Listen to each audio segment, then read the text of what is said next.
আমি মোহাম্মদ হারুনুর রশিদ, উপসহকারী কৃষি কর্মকর্তা, ভোলা সদর উপজেলা ভেলুমে ইউনিয়ন মিরগঞ্জ বাজার থেকে।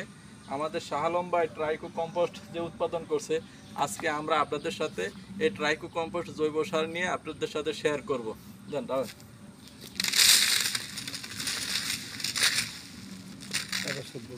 এই জৈব সারটা আমরা 40 থেকে 45 দিন পরে এই সারটা আজকে এখানে আমরা যখন কাগজ খুলে দেখলাম যে আমাদের সার অলরেডি প্রস্তুত হয়ে গেছে।